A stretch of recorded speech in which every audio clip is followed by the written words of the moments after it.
Yo, good afternoon mga kabakyard. Nagbabalik na po ulit tayo sa ating video mga kabakyard. Sa mga nakalimot pala sa akin, ako pala si Marvin Backyard mga kabakyard. Tara, silipin natin ang aking manok. Ito mga kabakyard yung stag ko mga kabakyard na gagawin kong broodcock. Ito na lang yung mga natitira ko sa mga kabakyard kasi nabenta na lahat eh. Tsaka ito yung magulang ko pa rin mga kabakard.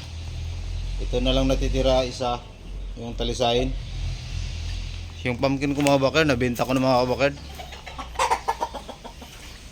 Hindi na mababa na eh. Kaya pinakawalan ko na sa magulang na mga kabakard. Hindi na masyado siya nagngangasta. Itong bulik, papadami ako ng bulik mga kabakard na no. Ang dami ko ngayon mga inahin na bulik mga kabakard. Mga ganyang bulik. Ito, pares ko na sa mga ganun.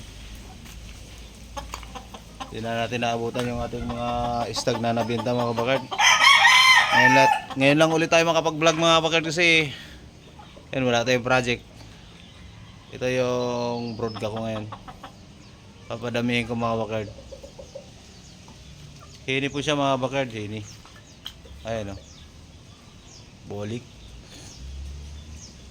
Daming gustong bumili ng mga bakar, di ko lang kasi gusto ko paramihin yung mga ganyang bulik, itim na bulik.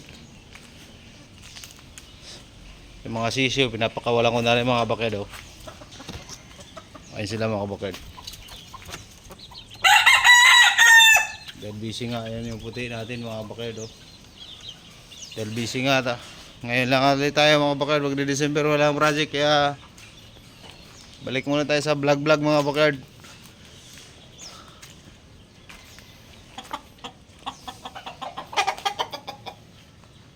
Mga bakard, may naglilimlim na yung pumpkin block. Yan. White choco na yan. Hindi pa yun na yung mga dulumaga pa yung mga bakard. Kasi ang ating mga itim, hindi. Yung mga bulik natin mga bakard na babae. Yan, yan yung mga paparamihin natin. Ating creature mga kabakard.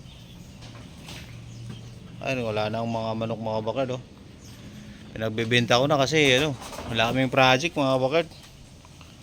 Yan ba, black macrae yan mga kabakard, black macrae.